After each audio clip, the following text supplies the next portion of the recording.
Hi friends, welcome to my channel your channel. ఇవాళ మనం టాలీవుడ్లో తన ప్రత్యేకమైన నటనతో గుర్తింపు పొందిన నటుడు సుబ్బరాజు గారి బయోగ్రఫీ గురించి తెలుసుకుందాం. విలన్స్ రోల్స్ కానీ, క్యారెక్టర్ ఆర్టిస్ట్ కానీ, స్పెషల్ అపీరెన్స్తో మనందరిని ఆకట్టుకున్న ఈ నటుడి జీవితం చాలా ఇన్స్పైరింగ్గా, ఆయన సినీ ప్రయాణం మొదట్లో ఎలా మొదలైంది, విజయాల వెనక గల కష్టాలు ఏమిటి వివరంగా తెలుసుకుందాం. సుబ్బరాజు గారి అసలు పేరు పెన్మత్స సుబ్బరాజు.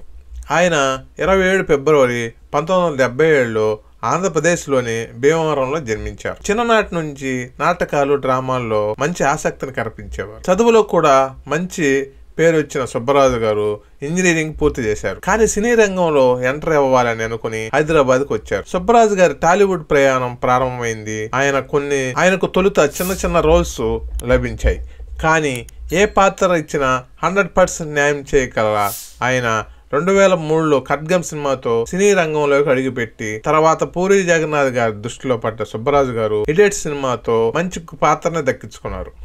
అమ్మా నాన్న ఓ తమిళ అమ్మాయి సినిమాతో మంచి గుర్తింపు దక్కడంతో తెలుగుతో పాటు తమిళం, మలయాళం, కన్నడ భాషల్లో విలన్ గా, కమెడియన్ గా, క్యారెక్టర్ ఆర్టిస్ట్ గా 100కు పైగా సినిమాలు నటించారు. ఆ తర్వాత అమరావతి, పోకిరి, ఆర్య 2 వంటి హిట్ మూవీస్ నటించి ప్రేక్షకుల ప్రశంసలు పొందారు. క్యారెక్టర్లో సుబ్బరాజు గారి ప్రత్యేకత ఏమిటంటే ఏ పాత్ర అయినా సునాయాసంగా పోషించగలరు. అలాగే విలన్ క్యారెక్టర్స్లో పోకిరి సినిమాలో విలన్గా ఆయన అద్భుతంగా నటించి అందరి దృష్టిని ఆకర్షించారు. కామెడీ పాత్రలు దూకుడు, గీతా గోవిందం వంటి సినిమాల్లో కామెడీ టచ్తో తన నటనను చూపించారు. సపోర్టింగ్ రోల్స్లో బాహుబలి, మిర్చి వంటి సినిమాల్లో ముఖ్య పాత్రలు కనిపించి ప్రేక్షకుల గుండెల్లో నిలిచిపోయారు. ఇంకొక ఆసక్తికరమైన విషయం ఏమిటంటే సుబ్బరాజు గారు మంచి మార్షల్ ఆర్టిస్ట్ కూడా.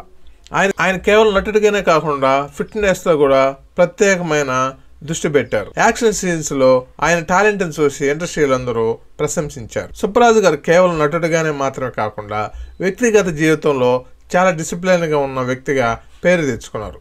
ఆయన ఎక్కువగా మీడియాకు దూరంగా ఉంటారు. పర్సనల్ లైఫ్ గురించి పెద్దగా బయటకు చెప్పకపోయినా స్నేహితులతో మంచి సంబంధం కలిగి ఉంటారు. సుబ్బరాజు గారు 2024 నవంబర్ 27న అమెరికాలో డాక్టర్ స్రవంతిని వివాహం చేసుకున్నారు.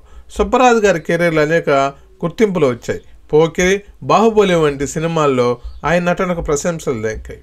కొన్ని రాష్ట్ర స్థాయి అవార్డులు కూడా పొందారు. ఆయన సినిమా ఇండస్ట్రీలో ఒక నిజమైన టాలెంట్గా నిలిచారు.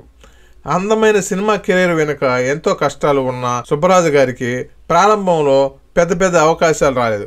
కానీ ఆయన కష్టపడి ప్రతి అవకాశాన్ని ఉపయోగించుకుని ఇండస్ట్రీలో తనకంటూ ఒక గుర్తింపు తెచ్చుకున్నారు. సుబ్బరాజు గారి జీవితం మనకందరికి ఒక ప్రేరణ. మీ కళల కోసం ఎంత కష్టమైనా పడాలి. మీరు ఏ చిన్న అవకాశం వచ్చినా దాన్ని ఉపయోగించుకొని కష్టంతో విజయం సాధించవచ్చు. సుబ్బరాజు గారి జీవితమే ఈ విషయానికి నిదర్శనం. ఇది టాలీవుడ్ సుబ్బరాజు గారి బయోగ్రఫీ గురించి వీడియో.